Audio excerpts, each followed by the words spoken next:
think at this point, it might be really lovely just to introduce our guest and our main facilitator tonight, who most of you, of course, know.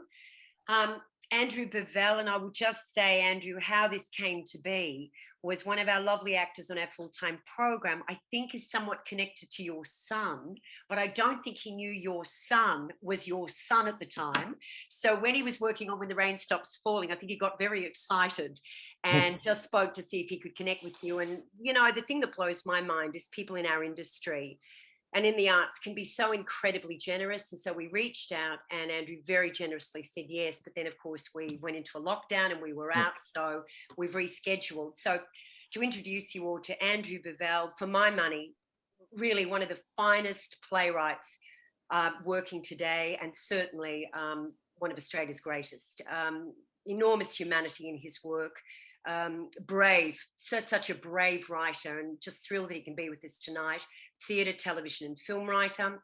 And of course, Ian Sinclair, who also, for my money, is one of Australia's great theatre directors and also has been a dramaturg with Playwriting Australia. So has wonderful relationships with writers and their work and a real deep appreciation of their work. So with that being said, welcoming you both, welcoming all of you. Could I ask you now to exit stage left, just go off the stop video, precious stop video. And yeah, that's right. And Susie, if you go down, lovey, you can just get your tile off the screen. Thank you. Susie, if you go down to stop video and the arrow to the right of that, you can go into video settings. And then when you get to hide non-video participants, you press that. We won't have to see your tile on the screen. All right, we'll give that a bash. Bravo, thank you, thank you. Do you mind, Ian, if I just kind of head off with something to start with? Because I've just watched something which I thought was spectacular. Andrew, and I mentioned this to you, and I really recommend to everybody. I watched Andrew's 2018 Walcherry lecture, and I thought it was really spectacular. And in a world that we're living in, which feels to me that we need more space in which to have dialogue and conversation, which isn't combative and isn't divisive, but it actually can respect differences and hold them all really at the banquet table of our experience, rather than kind of this moral high ground, which feels to me a very easy thing to take. And I listened to this talk that Andrew gave, and I thought it was spectacular because he could hold perspectives while also honouring his own. And I thought that was really wonderful. And you said something, Andrew. You said, now is not the time to step back into our own corners and close the door to one another, because the fight for the soul of the country continues. Andrew, can you maybe just to start with, just speak a little bit about the climate in the world that feels, you know, it's sort of everywhere and so much to do with social media and this thing that we have the propensity for at the moment to look for right and wrong. Can you talk a little bit about that, about what it takes for us, Andrew, to not do exactly that, go into our own corners and close the door to one another? What it's asking of us at this time, and how do we kind of find our way to do that a little bit more? Sure. Firstly, thanks for having me here, everybody. It's kind of always great to be able to talk to other people in the business, and especially students and actors. It's always a pleasure to do that and to have the opportunity to kind of reflect on what I do and how I do it. So thank you for your interest. So the Walcherry address was given maybe 2016, I think, or 2017. So already it feels like the world has changed enormously, even then. But clearly we're going through, I think, what is a period of transition. Clearly the orthodoxies of the predominant voices, the dominant voices, have been challenged in the last few years. And those challenges have been around identity, particularly gender, sexual identity, ethnicity and particularly race. These questions are at the forefront of who we are as a community and a society, as we try and work out who we need to become. And clearly, our theatre was a place that was dominated by a very particular voice, and it was a voice that actually I represented. It was white, it was male, and there needed to be a change. And I think the theatre needs to be at the forefront of that change. We need to open those doors to let a whole range of voices in. And I see a lot of kind of positive response to that. But at the same time, around the question of identity, it seemed to me that we were all retreating into our own spaces. And for me, we were forgetting who the enemy was. And the particular kind of element that was missing from our discourse was an understanding of class, which had always been a kind of clear, a subject that I wanted to address and understand. For me, it had always been class that kept people out from opportunity. So I was concerned about that, concerned as we retreated to our own corners and we became quite combative in our social discourse, that we were forgetting that there was actually a far more difficult and more conservative enemy out there. And I particularly probably talk about the debate about our history, and in relation to places like The Secret River and Holiday. I feared that the discussion or the discourse around who had the right to tell what stories started to become an argument between ourselves rather than an argument against those who continue to believe that our history was a process of peaceful settlement and nation building. Those who were unwilling or unable to reflect upon the violence and the dispossession of our past. Now, that's a subject that, as a playwright, I want to talk about, but I need to talk about it in a very informed and collaborative way. But there started to be a sense of, well, maybe I don't have the right to tell that story. And maybe, and really interesting criticisms of a play like Secret River around, well, how do you, is it appropriate for me as a writer to create a work which requires Indigenous peoples, First Nation peoples to reenact their historical trauma for predominantly white audiences? Now, that's a really challenging concept for me to address as a writer. Now, I don't know where I stand on all of this. I feel like I'm shifting. I feel like we're all in a transition. And as space is made, space is opened up for voices from many kind of identities, it means some space has to be given up, and it needs to be given up by writers like me. So what does that mean? That means kind of, okay, I get produced less in this country. I think that's a bit scary for me, but I think it's okay. And I think it's a necessary process of transition as we kind of open those doors. But Kim, I might have veered away from the Wild Cherry discussion, but I think they're the kind of themes I was grappling with at that time. Well, it's really interesting because what I thought, Ian, do you mind if I just proceed with this just a tad longer? Yeah, I thought it was very interesting because, you spoke about Rachel Masser, who's an Indigenous performer and director, and she spoke about it because she said these weren't the stories that she wanted her children to actually see, because it was familiar tropes about the Indigenous community dying out, and it was coming from a place, and I thought it was incredible the way you said you understood that, but you had a dilemma around that because you wanted your children to know these stories, because I think it wasn't until 1983 or something, when you were in your third year at university, that was when you first heard about a massacre within the Indigenous community. So that's a long time. And to be honest, Andrew, the first time I saw a blackface was when I was in London going to drama school as a 20-year-old. So, there's something there that I think had meaning for me. Yeah. In what you were saying. So, I grew up in country Western Australia, so and was very, very familiar with Noongar communities who lived in the same towns I lived in and went to the same schools I went to and played in the same sporting teams I played in, but still there was a division. There was a kind of separateness to our experience, and there was an inability to look one another in the eye. Now, I understood that Aboriginal kids at the time had almost been taught not to look a white person directly in the eye because it would be a challenge, it would bring conflict. But what I noticed, or what I reflected back on, is that we as white kids couldn't look Aboriginal people in the eye. And I think that's about a heritage of guilt. I think we knew, whether we'd been taught or not, that we were on stolen land, and that the legacy of that was still being born and experienced by the people in these communities. And there was an inherent injustice in that. And even as a kid, I knew that. I could feel it. I just didn't have the language to talk about it or understand it, or the teaching to teach me about it.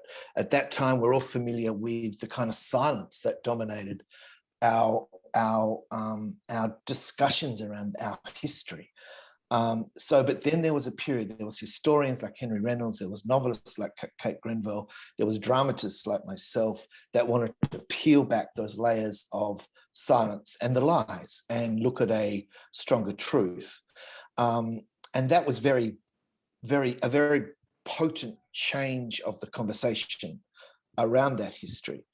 And then one of the preeminent works then that attempted to do that was The Secret River, which was a work that by and large was celebrated by its white audience. It was a work that meant a great deal to me.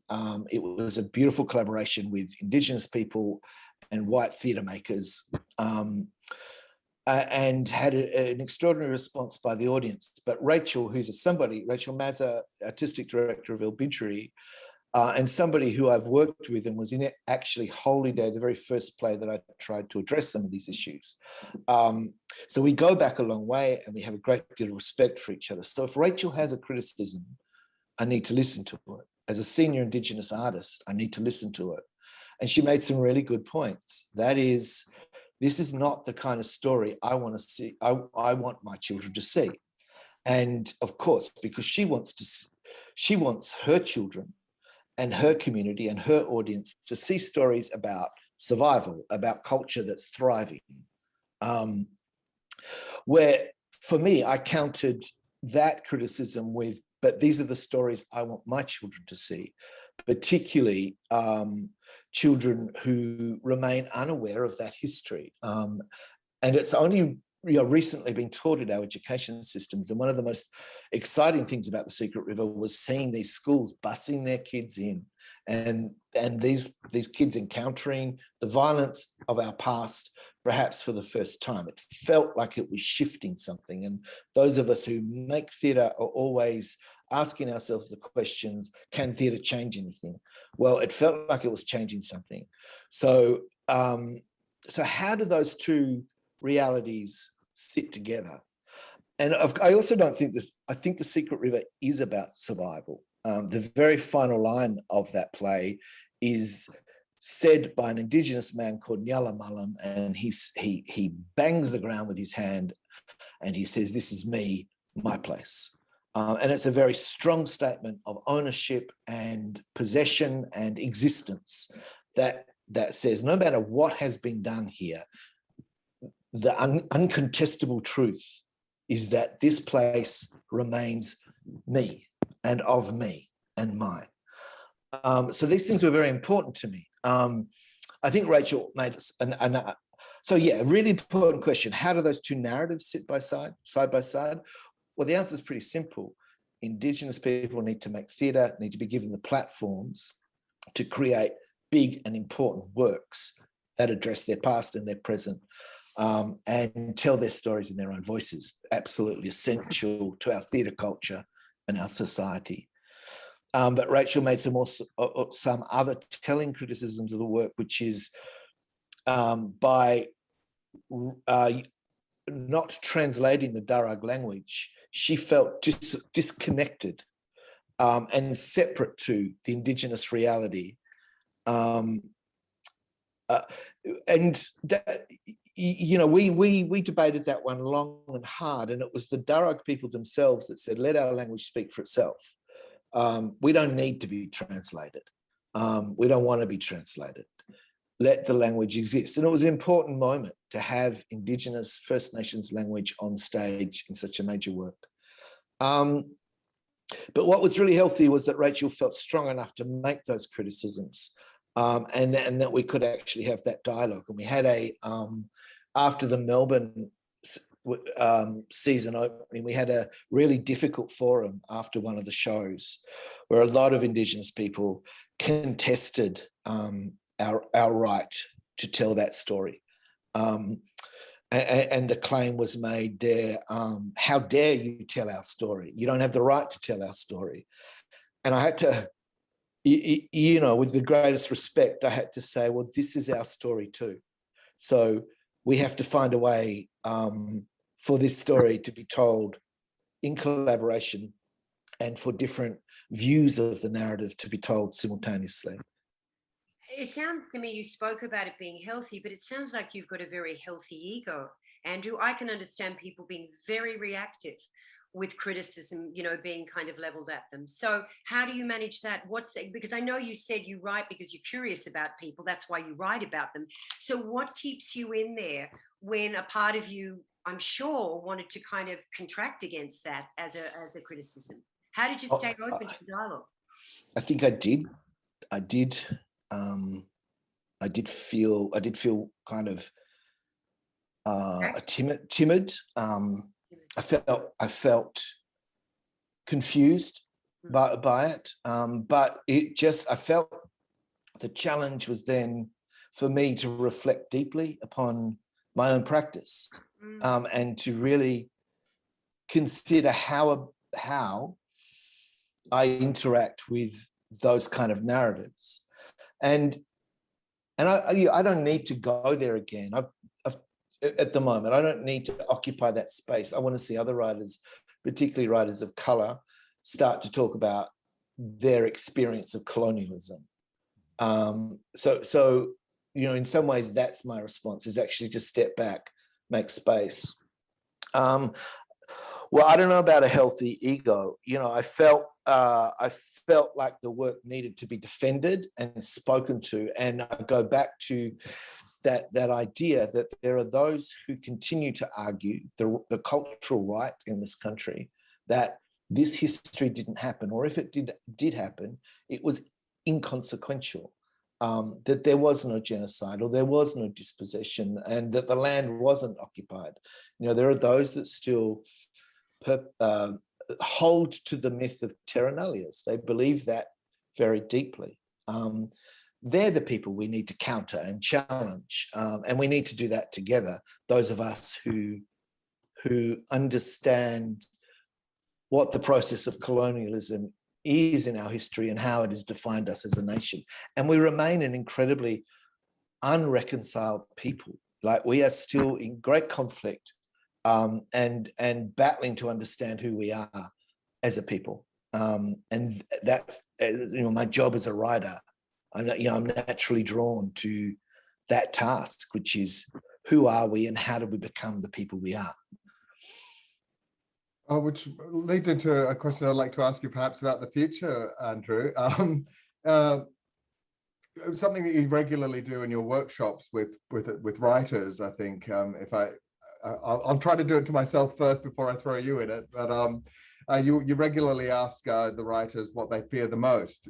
Would that be fair to say, as a challenge that you present to us? And when I knew that I'd be having a chat with you today, I asked myself the same question. It's interesting that we've just had this conversation, because I think what I would fear the most at the moment is there's that Wolfgang Petersen book, The Never-Ending Story, and in which was ended up being turned into the film. And what they're all fighting against in that is the encroachment of the nothing which is sort of the human creativity stopping or silencing, and people no longer having, all of that extraordinary sort of outcome. And I think that's the kind of thing that worries me at the moment, is the encroachment of the nothing. And sometimes I can identify why and how it is, and sometimes I get brave about how we can contest it, and other times I feel quite powerless against it. Could I ask you, Andrew, what do you fear most right now? Well, it's the question I ask myself. And if I'm scared of it, it's a pretty good sign that it's worth writing about. And that's a kind of note I give to new writers. Like, does it scare you to write about this? And if it does, then maybe it's worth you pursuing that, because it's good to be frightened when you're writing. I know that's weird, but you as actors out there, it's good to be a bit frightened as you step out on the stage. I think it lifts the adrenaline. Well, it's the same as us as writers. What you're talking about, Ian, I think is the great existential crisis. Yeah.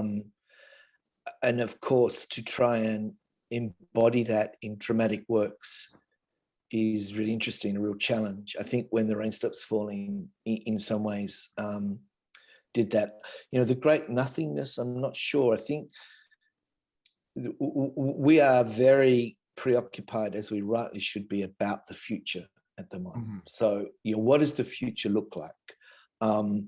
And there is a sense of hopelessness around that climate change it's already too late to make an impact, to change the course.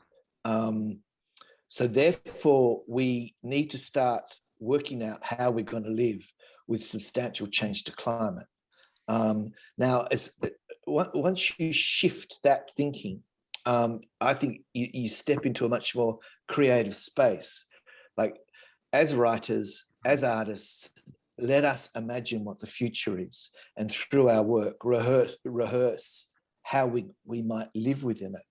And I was on a panel once at the Mumbai Literary Festival, Writers' Festival, and it was on climate change. And I felt like an imposter being there. I don't know whether they knew where to put me, but they put me on that panel. And there was Tim Flannery on one side, and there was Mary Robertson on the other side. Mary Robertson being the ex-president of Ireland, and a great kind of one of the Nelson Mandela's, forget what he calls them, but the wise people, our wise elders. So an extraordinary woman, an extraordinary panel to be on. And it was such a pleasure to hear those two talk about the future, because Tim, a scientist who knows so much, who's made it his life's work, is very optimistic, very positive about where we're moving to and how quickly we can bring about change. And so is Mary. Mary is very positive about the future. And then it kind of came to me, and they said, okay, what does art need to do?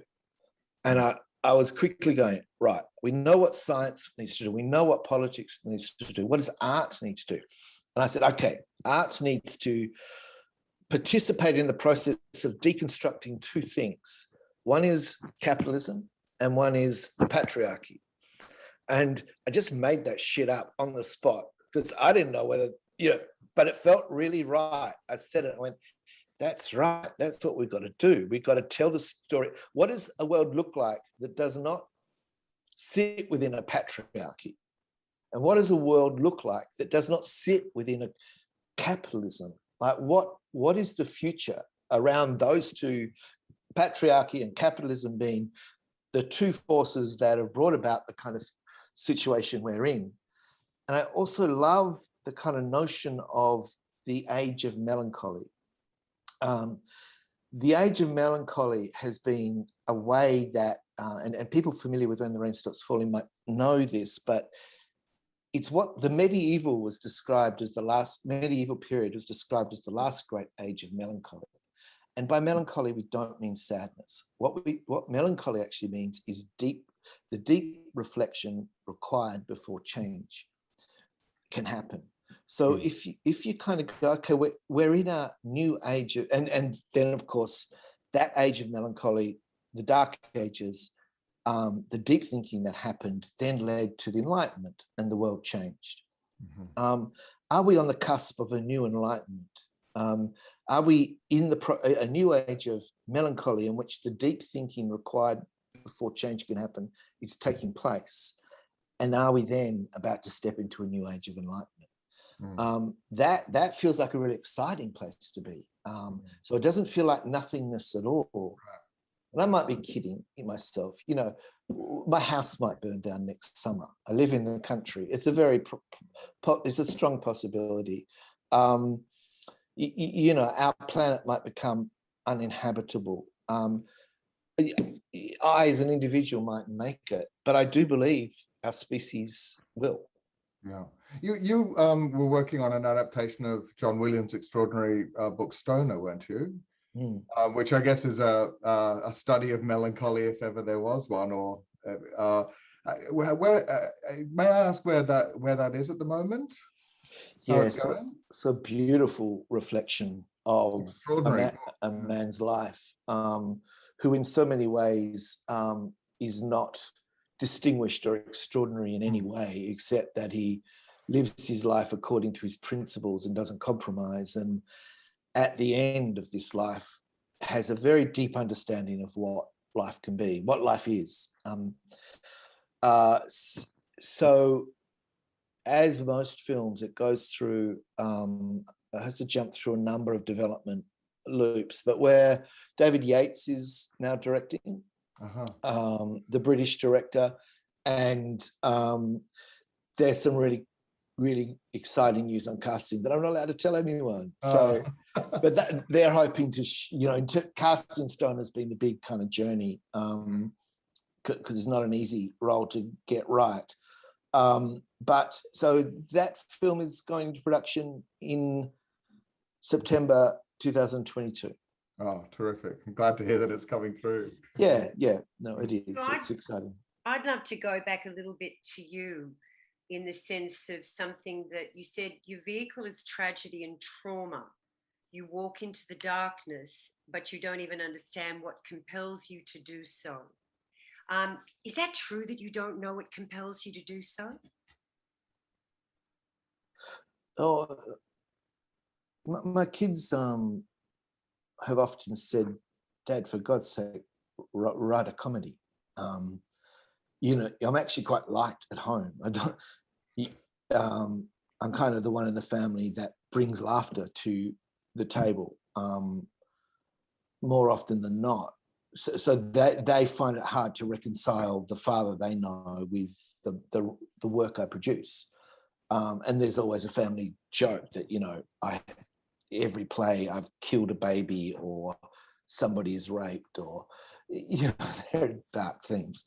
And even with a play like After Dinner, which essentially, sits as a comedy, their lives are they are full of ache, those characters. I don't know. I think is that my take on what life is?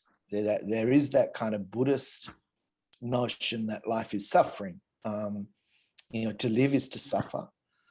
So in the quest to understand suffering, and look, it's about compassion. It's about trying to shed light onto suffering in a compassionate way. So I don't feel that's a dark impulse. I feel that's a kind of light impulse. But I do love a cathartic play, in the old-fashioned sense, where we gather in a dark room and experience something profound together and feel something. And I really play like Things That I Know to Be True, which takes us to a very kind of acute moment of grief. I sat in audiences where I felt that shared, that between people, that yearning between parent and child, and the estrangement that takes place in family, and that monologue by the young daughter in that film at the end about her grief, the things she knows to be true. So I don't know, Kim, I just want to go deep. I want to go deep into what it means to live, because it confounds me, like it confounds most of us. So,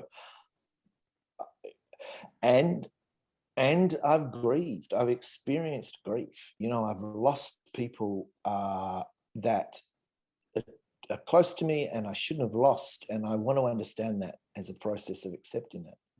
And the way I do that is to write. I can so relate to what you're saying, because I certainly know in my life I looked for every exit that was known to mankind and I tried them relentlessly. But there's something about the ability to bear one's own suffering, bear it. And I don't mean white knuckle it, but to find the space inside of oneself with heart and with compassion where you can actually hold it all. And I think that's, Andrew, what I found. I do find that in your work as a writer. And it's so beautiful when a writer writes with compassion. And I think that's inevitable if the writer's gifted but wants to go deep rather than just hold the surface. And After Dinner was a play, for any of you, if you haven't read it, it's just such a joy, because that balance between the comedy but the ache is so there. Those human beings are incredibly touching, you know, so foolish in so many ways, but so deeply touching. And you bring that to your work, Andrew, you do. Young people, you've got, how many children do you have? 3. 3. I remember just going back to Secret River when you were with your son, and he said it when he was with you, and he said, Dad, I'm not sure if that was your story to tell. And that was just a dialogue that you had with him. But what I thought was really interesting was you feel very open to him, understand that you have a set of assumptions based upon the generation you grew up in, as do I, and Ian, no doubt you do as well, even though you're both younger than I am. But your son, being 23, I think, would he be? Yeah. Another set of assumptions. Can you talk a little bit about that, both as a writer and obviously as a parent who's got a bird's eye view into that generational difference and what it kind of requires to build the bridge between those two lots of assumptions, and what you've learned from your son and what perhaps he's learned from you, or hasn't?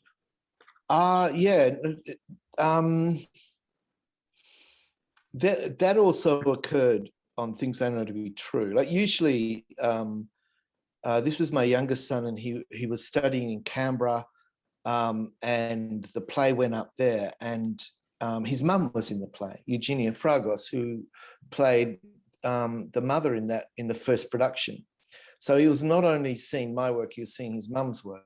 So it was a bit of a special occasion. But usually, I just noticed he was a bit held back, withdrawn after, and usually go, oh, great play, Dad, really love that. But he didn't say anything. Eventually, a couple of days later, oh, what'd you think? I was on the phone. And he said, well, Dad, I was really uncomfortable about, you know, how you wrote about that trans character. That's not your lived experience. And so there's a character in the play, Mia, who's one of the children who comes out to her parents as trans. And this moment of crisis is the focus of one of the chapters in the play. And that was a really difficult challenge. It wasn't my lived experience. And now that's something that Manny's generation would hold to, that only our lived experience gives us the right, or the authenticity, say, to speak about that. And of course, it's a challenge for me because my lived experience is very narrow. I can write about being a father, I can write about being a husband, I can write about being a man, I can write about being a friend, I can write about all that, but I can't write about being trans. I can never know what that is. So for me, writing has always been an act, a leap of the imagination, a leap of empathy, a stepping into others' shoes. And in that case, I put on the shoes of a trans woman and also the parents as they received this news and didn't particularly handle it very well. And here was a 23-year-old who questioned my right to do that.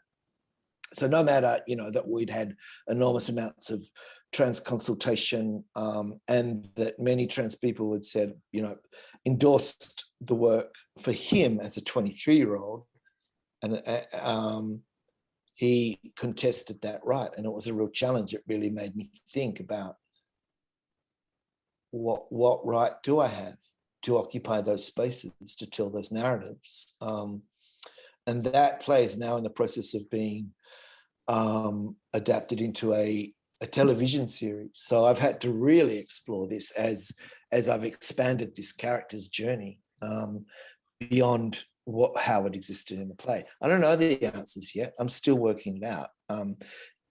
Once we could say, well, consultation is really important, but in fact, people are now going, you know what? We're sick of consultation. We don't want to consult anymore. We want to be the people that tell the story. And I'm also in the process of adapting a book called Days Without End by an Irish writer called Sebastian Barry. Now, one of the characters in that has First Nations heritage. So I've been working closely with First Nations writers in the States. And basically their argument is, we're tired of being consultants on your films. We don't want to do that anymore. We want to tell our stories in our way. You can consult on ours if you like. You can mentor. You be the consultant. So, it's really challenging. I don't have the answer yet. I'm trying to work it out.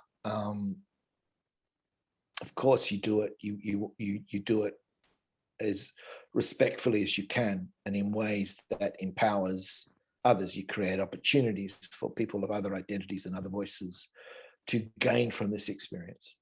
Andrew, do you think there's a danger, and Ian, you as well, I'm interested, that we can just go too far and the pendulum could swing way too far the other way? I think it's a period of transition, and vanguards need to push at the edges. Vanguards need to, if for change to happen, there needs to be a vanguard.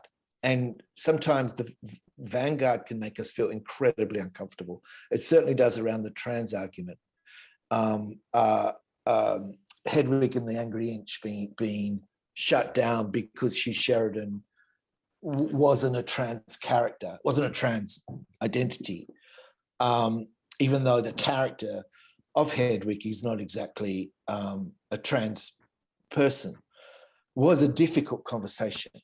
But the vanguard pushes out, so everything behind it can recalibrate itself to a more meaningful place, a more inclusive place. So I think the pendulum's already swinging back. I think we are finding the ways to work together to empower people. We're finding diversity. So we're not there yet. People might shut me down for making such a claim, but we are already in such a better place than we were 5 years ago. And it's been uncomfortable and it's been scary for those of us who have had platforms. It's been really challenging, but it's also incredibly exciting in the field of television. Who is in those writers' rooms? The stories that are being told. It's a really different landscape than it was 5 years ago. Ian, what do you think? Do you have thoughts on that? Well, I think one of the great challenges whenever we have trouble making sense of new shifts in the world, we do tend to go into sort of extreme subjectivity. But the trouble with extreme subjectivity is that it's very hard to find things that you share with other people, and especially values. And I find even just the job of being a director in a way is helping coax actors out of their extreme subjectivity so they can duke it out in a forum together, in a sense, and so the interactivity is kind of the solution in a way. That what's important is working out platforms for people to actually get up and interact in a robust and muscular way as much as possible, and so we can find that what we agree on. And I find that theatre is a very good. It's not necessarily about telling everyone what we agree on, but at least in the tension between people contesting with each other, we can start to make sense of what new values we might agree on. I guess that's we are one, but we are many, and from all the lands on earth we come. We share a dream, and it's about finding the dreams that we share, and they'll change and move around, I think, and that's the job of dramatists in lots of ways, is to help us locate our new shared values, as opposed to just hiding and fighting. Thanks, Ian. I appreciate you kind of sharing on that. I've got another question, unless you do, Ian, and if you do, I defer to you. Well, actually, just one thing I'd like to ask. I think in your platform paper a few years back, Andrew, you quite lightly sort of suggested that there was a stage that you were going through a period of writer's block after some screenwriting experiences, and then you sort of glibly suggested that, or was it depression? And I guess my question is there a difference, or do you think you can isolate what that might be between writer's block and artist's block generally and depression? I think writer's block is a form of depression. It's just the particular kind of depression that we experience. I experience it as depression. It's immobilizing at times. So what I'm teaching myself, what I'm trying to kind of remember each time, because in fact, I usually have writer's block every time I'm about to start something. And I have to, it's like, so I go, well, how do you do this again? I've forgotten everything I know. How could have I forgotten it? But so it's a process of rediscovery. And that sometimes you can find yourself lying on the couch, with your hand on your brow, and you're feeling very low, very inactive. And then you procrastinate. But now I've learned that, again, with the idea of melancholy, so I'm trying to shift my thinking away from its depression toward its melancholy. And therefore, melancholy is the deep thinking required before you can write. So I forgive myself a little bit now. I just let myself sit in that space, and maybe because that's older and I'm wiser. But the most profound writer's block I had was after working on a Hollywood film for a long time, for 7 years, and then at the very end being replaced by another writer, and the film spinning out, becoming something very different to what I ever imagined it would be. That felt like I'd just given over the 7 years of my prime as a writer. So that was deeply shocking and deeply disturbing. And I had to work my way back out of that. And it took a while, and it took theatre for me to work my way back out of it. That was When the Rain Stops Falling. When the Rain Stops Falling was the recovery play, if you like, and that was about getting back into the room with actors, directors, designers, and doing that wonderful thing in the workshop process of just talking about what we believe in and the ideas we have and the world we live in, and sharing stories. And all of that was incredibly nurturing, and provided a bedrock, a fertile kind of garden from which I could draw that play. Right, a fish falling out of the sky. Yeah, all of that. And of course, you don't get that opportunity in film. That's something kind of that's quite unique to us as theatre makers. That is a really, for me, a very helpful segue to this point about the mutual trust you've spoken about, Andrew, needed between a writer and an actor. And it seems to me, when I've just kind of explored a little bit about your work, when you're a new play, you seem to value those ensembles of actors, the relationships with the directors and all of that. And it seems like it's a very vibrant environment where something occurs. Can you talk about that relationship between actor and writer? Yeah. This goes back to my training at VCA. I saw Marg Mills on one of these blocks somewhere too, who was at VCA with me, or though a year older, I think. The VCA, there was a shift from, the part of the training was I had to work with the actors, do the acting course for the first 6 months or 12 months, I can't remember, but I was with actors. I had to do the same things they did. I had to act, got to help everybody in that play, but I did. And it allowed me to learn their craft and to develop a respect for what they do. and to understand that great work comes out of collaboration. That was the whole culture at that school. And it was about also breaking the boundaries of what theatre is and kind of broadening the notion of what theatre is, rather, and the idea of taking work out into the community and making work with and for community. And then soon after graduating from VCA, I stepped into Melbourne Workers Theatre, which again was, a politically driven ensemble where we all had roles, but we were all equal in the making of the work. So these were principles that informed and shaped who I became as a writer. And I held very strongly to the view that my role was not about telling my story or the story of a single person. My role was about using a skill set to tell the story of others, a community. And over the years, that community kind of became a group of actors. So, and I love the process of, I can sit at home and I can have ideas and I can read and I can research and I can shape and I can do all that. But that's an incredibly lonely way to make work. I may as well be a novelist. But theatre is different. Theatre is about the meeting of people in a space out of which that creates a dialogue from which rich ideas come. And I've just loved that process. And I've worked with very generous actors who have come in and given everything to that process. But now I'm questioning that process. In what way? Unless that initial collaboration can, I'm very demanding of my actors I'm working with. We create a very safe space if this is done well. And within that safe space, people feel confident enough to tell their stories, to bring forth their experience into the room. And so me as a writer needs to be very careful with what I'm given. So I need to distance it from the people who have shared stuff, but also respect it in the process.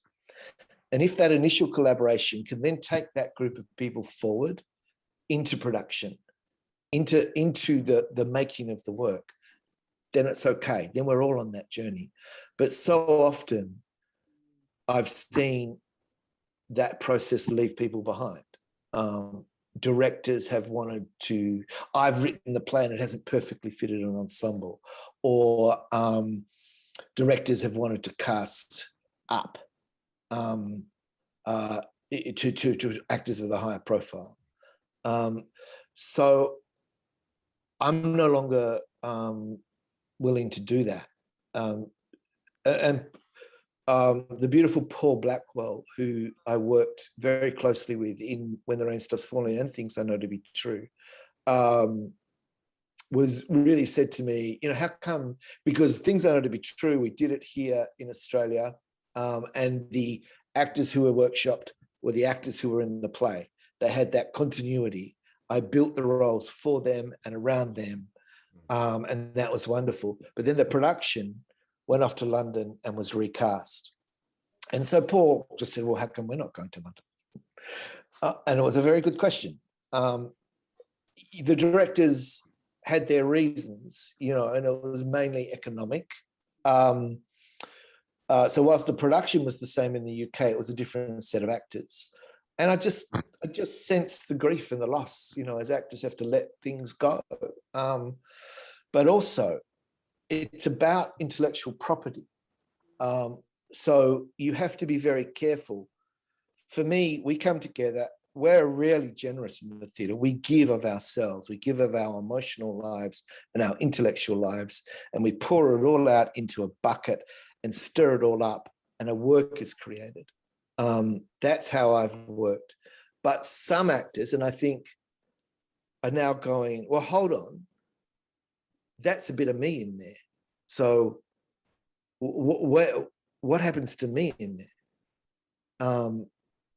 Now I would argue that, okay, your little bit went in there and has become so diluted and changed and rearranged, and it's become something else. And the act of transformation actually happens when I get back to my desk and my computer and I go into a deep process of creativity. The play never happens in the room for me. The play always happens when I get back into my workspace, but it is totally informed by what happened in the workshop. I mean, you can write works that are more, you through improvisation, through process, you build it up, you can do that. That's not what I do. I take the conversations, the experience of the workshop and transform it into a play and change it. And not all actors are comfortable with that process anymore. I used to feel it was about empowering actors. Let's shift your role from being purely interpreters to being creators. But a couple of actors have challenged me on that. And so I've had to go, okay, I get it. So, the thing I fear most is that anyone would accuse me of stealing from them. They never have. But I would hate that to happen, or I'd hate anybody to feel that. I mean, we writers are stealing all the time. Yeah. We're taking from here and there and everywhere. But you know, that's being a writer, I guess. But you're very decent, Andrew, because I've just heard you say a few times that when people challenge your question, you go back to your lovely melancholic state and you let yourself reflect and you think about it. I mean, that says something, that you have that degree of, because I've known a lot of people, writers, to be honest, and they're very precious. They're very precious. But it feels to me like you're really willing to question and to challenge yourself and not to be so sure, not to feel that you have certainty around everything. Yeah, I don't have certainty around everything. I love that. I'm really uncertain, and I think I bring that quality to what I write. There's a kind of questioning. It's, you know, is this it? Is this it? Could it be this? Maybe it's this. You know, rather than it is this. Yeah. This is my truth. And I kind of recoil a little bit from such certainty in certain work. You know, I go, oh, you're so uncurious, or incurious, uncurious, one of those. You know, you're lacking curiosity here because you already think you know what it is, and that's what you're presenting in your work. There's a certain arrogance in that, isn't there? And to not reflect when criticism, like, I don't get a lot of criticism. I'm not, maybe I'm overemphasizing that. I've been lucky enough to largely be supported by people I've worked with and supported through critics and in audience response. So, but curiosity is the most valuable tool of any artist, particularly writers. Yeah, there's a wonderful saying, and I don't know who said it, the tyranny of certainty. And there's something about the need to kind of have it locked down or be so assured about everything. Yeah, well, there's nothing more boring than a dogmatic work, is there? That, you know, a dogmatic person at dinner, a dogmatic play. It's not at all kind of interesting, really. Oh my God, I've got to watch. I can be so dogmatic. I've got to pull right back to that. You've just given me a slap across the chops, Andrew. Brilliant. Sorry, I didn't know that. No, I love it. Are you kidding? You're like a breath of fresh air. It's wonderful. Ian, do you have another question that you want to ask? Or I'm thinking we could see if anybody's got some questions. Ian, have you got any questions? Well, I guess just one last one. It appears to me, Andrew, that a lot of your writing has a very strong kind of controlling idea or organizing principle behind it. Is that something that you think about in advance, or does that come to you after you've written, or, you know, how do you assemble things like that? You know, for example, you know, that things I know to be true is seasonal, isn't it? And something like Lantana and Speaking in Tongues is about entanglement, I guess. You know, there's always a feeling of something that holds them together like that. Is that a conscious thing? I don't so much talk about an overriding idea. I always find that a bit reductionist, or like people say, well, what's the theme of the work? I very rarely start with theme. I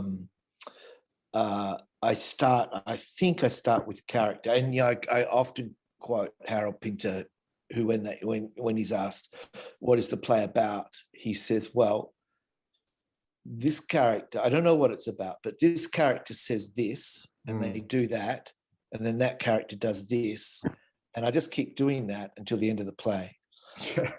And then something like that. And then he lets other people kind of talk about what it's about. But for me, I need a shape often. I need a sense of a spatial, a space to fill. So often I will work with, Things I Know to Be True is told over the 4 seasons of a year in a family's life. Each season focuses on a particular crisis in one of 4 adult children's lives as they search for their identity and the impact that has on the parents' marriage. So that gives me a shape. And then the seasons have a particular feel that then informs the sense of feeling I bring to that kind of chapter or that part of the play. And it gives me a visual kind of landscape to work within. So this idea of shape also kind of has to resonate with image and other ideas.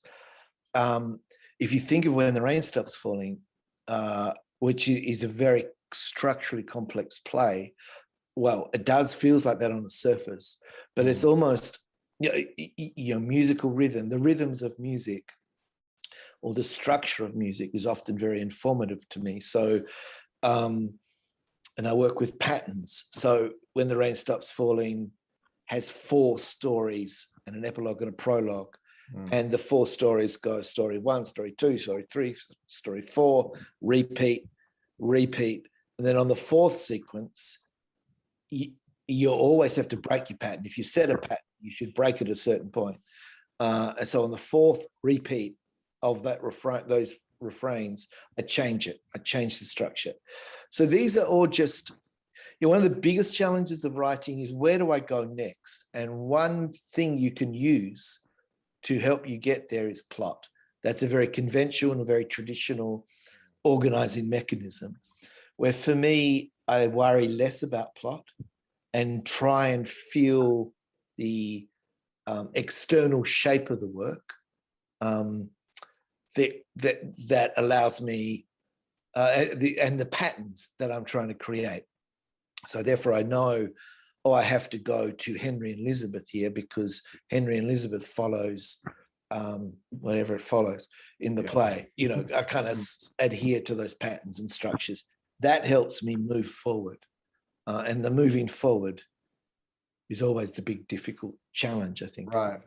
Because I always find myself very happy to sit in your mysteries, though. Sometimes when I'm watching plays, I get annoyed by them, but for some reason your mysteries aren't annoying. And do you think that's got something to do with that sort of underlying invisible force? Yeah. Well, perhaps, but I do. There's something enigmatic in the work, I think, and mystery is a good thing, whether whether it be a murder mystery or just the mystery of life. The best way to engage an audience is to pose a question to them, and that might be who done it. Like in Lantana, it opens with a woman's body in the Lantana, which is now a trope, but immediately that's a dramatic hook. We kind of hook into that. We want to know who she is and who's responsible for putting there. The questions can be more subtle than that. Although in Things I Know to Be True, it opens on a phone call in the middle of the night, and the question's posed, which of this man's 4 children is dead? Which is a pretty kind of strong hook. But the secret of a mystery or a question is paying it off. You've got to answer it. If you're kind of audacious enough to ask the question and expect an audience to go on a journey, especially like When the Rain Stops Falling, which is such a convoluted and challenging journey. The first 20 minutes of the play, we don't really know who anybody is and how they fit. So you've got to give those moments to an audience of revelation, the reveals. And that allows an audience to feel like they've worked it out, aha, that aha moment is really, I've got it. It makes them feel intelligent. and it's because they are intelligent, because they're watching something with concentration and closeness. But if you don't answer that, if you leave things too untied up or too enigmatic, or you don't pay it off, it's the quickest way to frustrate and lose your audience, I think. Yeah. Thank you. Kim, how are you doing over there? Thanks very much, Ian. Yeah, we've got some questions, and I just want to say to everybody, it's an opportunity if you've got a question, and we'll just do as many as we possibly can in a short amount of time, but just either write the questions on the chat. If you want to ask it yourself, please feel free, but put it in the chat you'd like to ask it, or if there's a question you'd like me to ask, please do. But Andrew, what I am going to do is hand it over to an actor called Darcy Kent. He's part of an ensemble of actors from a company called Iron Lung, which I know you were communicating with. And these actors, I think, were three performances in to When the Rain Stops Falling here at Melbourne. And then, of course, we went into a lockdown. And they had worked with so much commitment and so much passion about the play, and then they had 3 performances, but they're going to come back next year. But Darcy's with us, and I'd like to just bring him on I think he's got a question to ask you. So sure. Darcy, do you want to join us? Here he is, Darcy Andrew. Hey, Darcy. Hey, Andrew. Hey. We actually worked together on the development of Anthem a couple of years ago. Yep, I remember. Good to see you. Yeah, you played Gabrielle, right? Yes, I did. Yeah. So we got 3 performances in with that show before it was unfortunately cut short, but I had an incredible time working on that show. And I think for a piece that was written in 2008, I was actually kind of amazed by how relevant it was today in regards to a lot of the discussion that has been going on around intergenerational trauma in the past couple of years. It's really come up with a lot of the work of Gabor Mate and a lot of those doctors and psychologists. So I really loved that aspect of that play, and I think a lot of the cast members and the people that experienced our show definitely had that experience too. I guess one of my questions for you that I was thinking about was,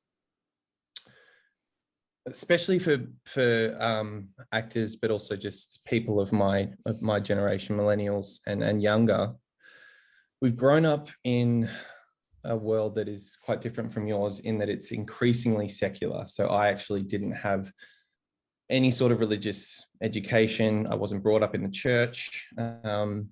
So I guess, and David Foster Wallace is, he said one thing, that there was no such thing as atheism. We all worship.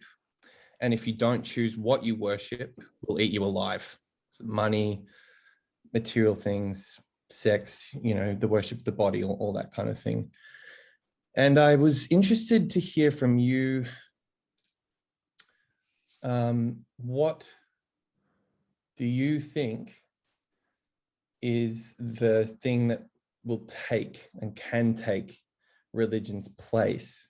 Because I feel like materialism, consumerism has moved in for a lot of people of my generation in a really massive way and in quite a detrimental way. And I was just really interested to hear what you thought this progression of we've made meaning in a particular way for a very long time, and a lot of people aren't making meaning in that way anymore. And I was interested to hear how you believe that progression is happening, and what your thoughts were about that. Yeah, look, I'm not sure I agree with your premise. That religion is that we are an increasingly secular world. I think as we move deeper into crisis, in fact, people kind of are grabbing hold of those structures that give them reassurance, religion being one of those. So I think whilst traditional methods of worship are in decline, you see an increase in fundamentalism, which is of all sorts across all religions, which is concerning, because when we move to the polarities, we have more in conflict. We have more conflict. you know, for me, probably in my growing up, socialism was the religion. A sense of socialist politics was what I thought was going to kind of create the new world. But for me, I go back to that also, that point of I am really curious about what a post-capitalist and a post-patriarchal world is. For me, religion sits within the patriarchy. So as we kind of redefine that space, as we challenge, and that exists right from, you know, that group of women that are challenging Christian Porter, the whole Me Too movement, the increasing numbers of women in politics. You know, it's going to change the way we do business. Now, it's not all the answers lie in having more women in positions of power, but some of the answers lie in that. So I do have kind of hope around that. So I don't know, Darcy. I think I'm curious about, as we move into a more unstable world in climate, whether people are going to get more weird and hang on to kind of their faith more. And I don't have problems with people having faith. You know, I've got many friends who are deeply committed to their faith, and as they're getting older, that's becoming more so. And the difference is they're not becoming more conservative. They remain progressive, but they have faith. So I don't really know the answer to your question, but I'm more interested. I think religion will be with us in one way or another, but I'm more interested in what that life beyond capitalism is going to look like, because we can't keep it consuming. You know, the story of the red dressing gown in When the Rain Stops Falling. It was right there, right back in that time. You know, we can't still keep wanting new things. So we've got to find a way not to want new things. And that's a real shift in our mindset, isn't it? New cars, new houses, new clothes, new friends, new relationships. We've got to learn to live with what we have. And that's, I think, one of our big challenges, one of your generation's big challenges, because this is your problem to solve. I'm sorry. No. Thank you, Darcy, so much. Thank you, Andrew. There are so many questions. It's a tad overwhelming here, but I'm going to give it a shot. For those of you who know Speaking in Tongues, it's a wonderful play. I've got a question from somebody, an acting teacher, actor, who's asked the question, the scene between the two women in the bar, Sonia and Jane. Andrew, can you tell us what you think they want from each other? Oh, God, guys, I wrote that play in 1996. No, I can't tell you. That's your job to work that out. You know, that's really the task of your investigation of the play. I have some notions of what it might be. But it's like, I think you got to work it out yourself. It's all there in the writing, and it's all there in the subtext. But no, you got to answer that one yourself. Sorry, whoever asked that. That's mean of me, but. No, very good. Okay, I understand that as a writer, you may not have a whole lot to do with the casting process. However, when developing a show, is there anything that makes you want to keep working with an actor? When I'm developing a show? Or basically, what is it about the qualities that an actor might bring to the room, to the space when you're working, that makes you go, this is an actor that I would love to work with again? Yeah, it's intangible, isn't it? It's a certain quality. I like intellect. I like instinct.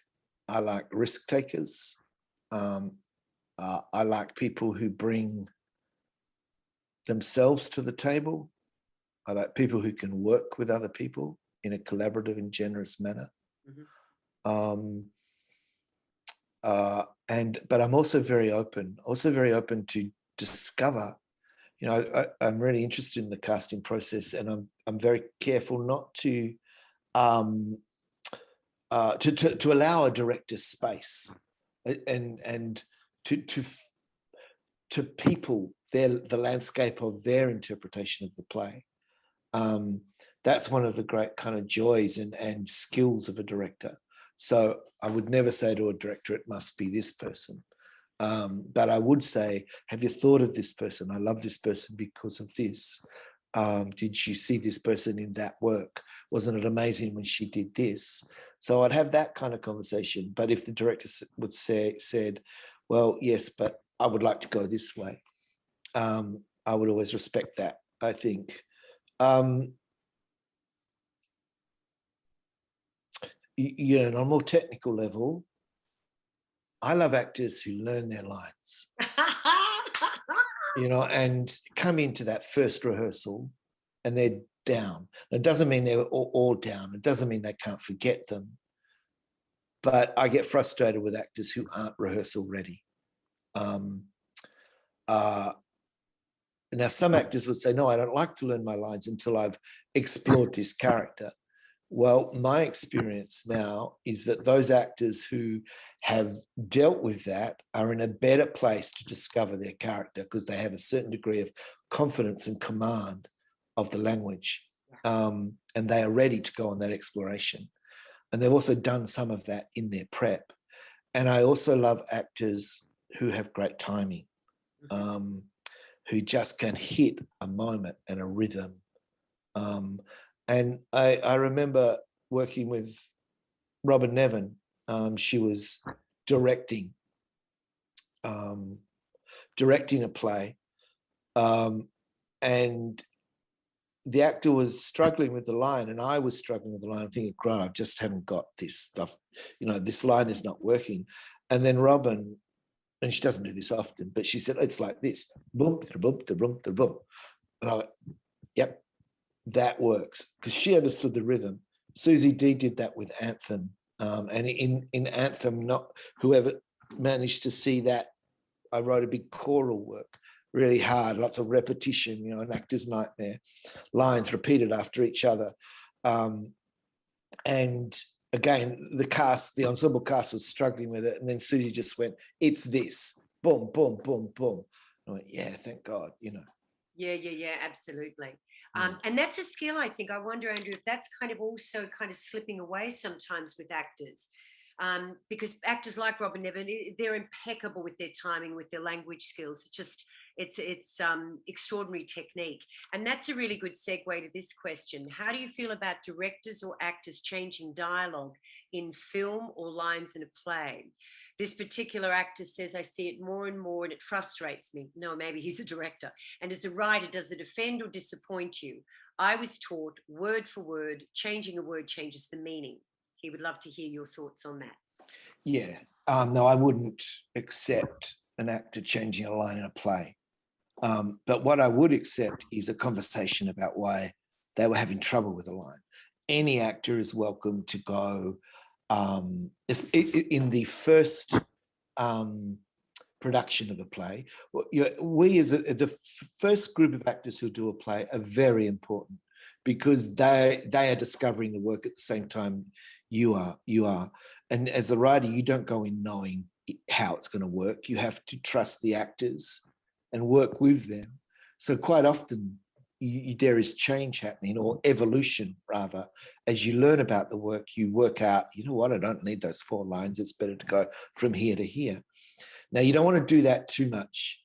There's a certain point that you've got to stop doing that so you can allow the ensemble to get on with learning the play and delivering the play to its audience. I don't like keep changing things around. But once that first production has happened, then it goes into the public domain, and it goes into the public domain as a fixed thing, unless the director or the actor wants to ring me up and go, "I'm having problems with this.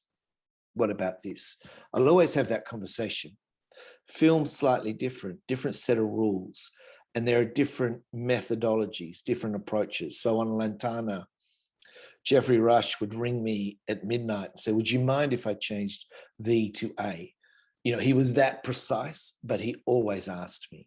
Where, say, somebody like Anthony LaPaglia, who's coming probably more from a method approach, is a little bit looser, or Kerry Armstrong too, just a little bit looser, and they need a little bit of space to kind of move. And they're such kind of instinctive actors, maybe less head actors, and therefore they need a bit of room to move around. Now, I'm not going to go, don't add that bit unless it's highly problematic, and then I will challenge it. I'll give them that room to explore, to add a little bit, to improvise a little bit. But if the story ever suffers, if they don't, because there is what you do is your character, but you must, you've got to know that what you do impacts upon the person you're doing it with. So if you're not delivering the information that the audience needs, or the information that that character needs, if you're changing that, then you're not thinking about what your fellow actors in that scene need. Thanks, Andrew. Somebody's asked, what writers do you admire? Who inspires you? Again, this is often asked, this question. And the question, what are the writers that have influenced you? And the answer I love is everybody I've ever written, or any read, or any film I've ever seen. Like, everything you learn something from. But maybe that's an easy answer or a glib answer. I have been influenced by Arthur Miller as a dramatist, as a classical dramatist in the way he structures a big story. I'm influenced by Tennessee Williams, just the raw emotion and how he writes about damage. Yeah. I love that. Damaged people, inherited trauma, the poetics of language. I am influenced by Harold Pinter, the precision of his use of language, the use of subtext. Harold Pinter's wonderful at it. Carol Churchill, everything she writes is a leap into the unknown. She never repeats herself. So you always go, where are you going to take us now, Carol Churchill? Because we can't assume anything about you. Now, that's a really exciting writer. I'm also really influenced by filmmakers like John Cassavetes, his beautiful films, Shadows, A Woman Under the Influence, Faces, the one set in theatre, I can't remember. John Cassavetes and Robert Altman also. All those filmmakers who tell stories about the way people are connected, their interconnection. They don't tell stories about individuals, they tell stories about groups. And that group might be a family, or that group might be a workplace, or that group might be a city, but they are interested in a bigger canvas. John Huston is another filmmaker that I would always look to. Andrew, this has come from a younger member of our community. It's a lovely question. What happened in your childhood, Andrew, that gave you the impulse to start writing as a way to understand and accept your grief and circumstances? Well, that is a really considered question.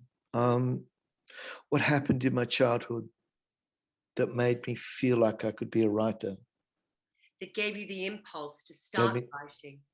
And what was the second part of the question? As a way to understand and accept your grief and circumstances.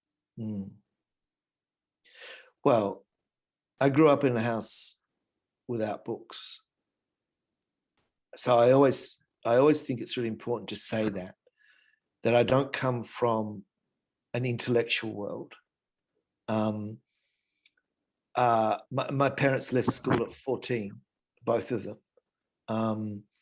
And though later in their lives they were gorgeously curious about the world and read, but in my early childhood we didn't have books. But I grew up in a landscape that was empty, the West Australian wheat belt.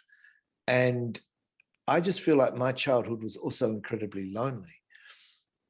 So in that space of loneliness and emptiness, I had to fill it and I filled it with my imagination. So I think by circumstance, I cultivated an imagination quite early to fill that kind of void that I felt as a kid. I had 3 elder sisters who I loved very much and admired, but they were kind of into their own worlds, doing their own thing. But also I grew up in a house of women, 3 elder sisters, a mum and a grandma. So the business of women was very present in my life. The emotional ups and downs of what it meant to be a woman in the 70s and the 80s, in the 60s. I think I learnt to observe and watch and understand the difficulties that women had in relation to the men they were married to, or a certain kind of, pain around that experience. I think I kind of can thank them for. So it's a reflective childhood and a yearning and a searching and an asking of questions. And the notion of me being a writer was just not possible. Was never on my agenda, not until, I was a fairly reckless teenager who just didn't think that I could, was not a person of letters. For me, it was football and surfing and drug taking and partying and all that adolescent world. And then I did have that very classical awakening at university. I started to read seriously for the first time. And I read books that most of my colleagues had read in their high school years or their childhood, and discovered all the classics, and I read with such a voracious appetite. As I learnt that the world was much bigger than I thought it was, and I had a huge drive to get the hell out of Perth to a bigger place. So that was all tied up with the desire to write. Another question, Andrew, that we've got is, how do you balance your life between your creative life, your family life, your relationship? How do you find a way of balancing it all and making it integrated? I think there's always a tension in that. Essentially, to be a writer, you discover that you're going to spend a lot of time by yourself. So if you're a partner to a writer, I think that's a price they pay. And if they don't have their own creative endeavor and their own kind of life, there's going to be a kind of tension and frustration around that. And look, I struggled with balancing my role as a parent, who equally parents with my partner, who brought up those kids, excuse me. And I was always,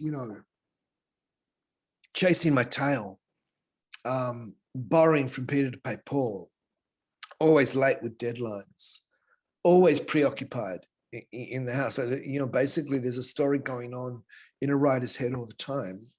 My kids have never said, "Where were you, Dad?" But my partner certainly is challenged. Eugenia is certainly challenged. Hey, be present, be here, come back, come home. I've always had a workspace away from home, especially once we had kids. No matter whether we've had the finances to support that or not, I've always found a way to do that. And I've always left the domestic space and gone to the workspace. So to treat it with that respect and that professional attitude is important, I think. This is my work. This is what puts bread on our table. This is what makes me who I am. It's not something that I cannot do. This is my passion. But it's the balancing. There's always a tension. You're always stealing from something, and that's just a tension you learn to live with. Thanks, Andrew. Everybody, we've gotten to just the end of our time with Andrew. I know there are so many more questions to ask.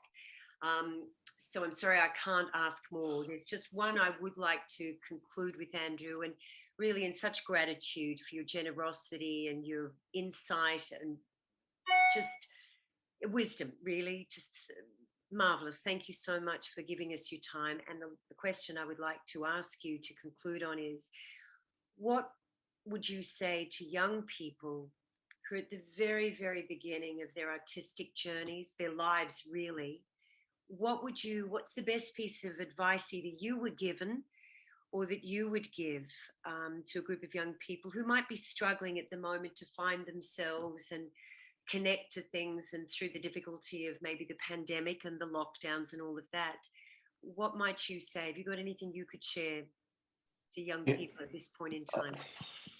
Yeah, look, I'm conscious that we're living through difficult times.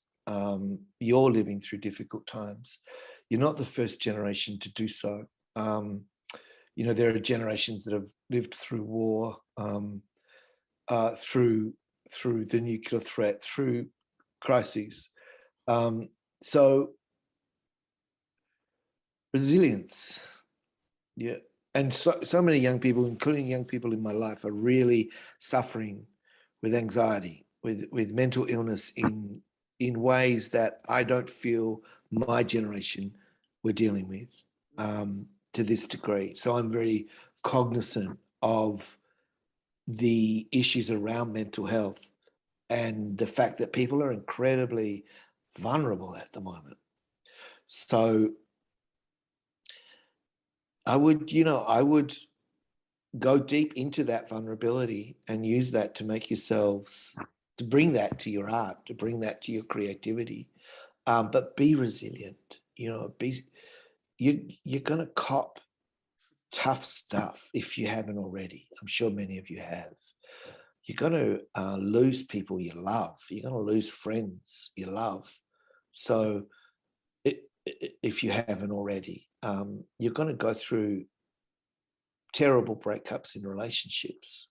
Sorry, guys. You're going to face one of the great existential crises around climate. So develop your resilience. Work out what makes you strong.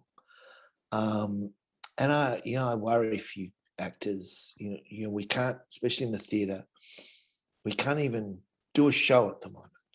And I know as you're stepping into professional worlds, what a real challenge that is. I don't have the answer to that, except that we will move through this. We will fill our theatres again, and we will be able to tell stories again and come together in those spaces to hear stories. So don't give up that kind of hope. And I reckon this is a good question. What do you fear most? What are the things you fear? And explore that, do that, play that role that scares you the most. Go into those worlds that you're frightened about, whether that's race or class or money or relationships, whatever it is. But that's usually a good reason to step into those kind of worlds. Andrew Bovell, thank you so much from behalf of all of us at 16th Street. I'm not sure if Ian's still with us. He wasn't feeling, bravo, bless you, Ian. Ian, thank you so much for being a part of it as well. And it's was such a great privilege, Andrew, getting to know you. And we feel we know you through your work, but just the honesty and openness is just wonderful. Thank you so much for that. And Ian, thank you for soldiering on through not feeling 100%. Thank you so much, Andrew. Andrew, thank you. And thank you to our beautiful community. Thanks, everybody. We wish you well, stay safe. And thank you very much indeed to all of you. Much love. Thank you very much, Andrew. Bye-bye. Thank you. Thanks. All the best, everyone. Bye. Bye-bye. Thank you. Thank you. Thanks, Ian, and thanks to you all. Much love. Bye-bye. Bye.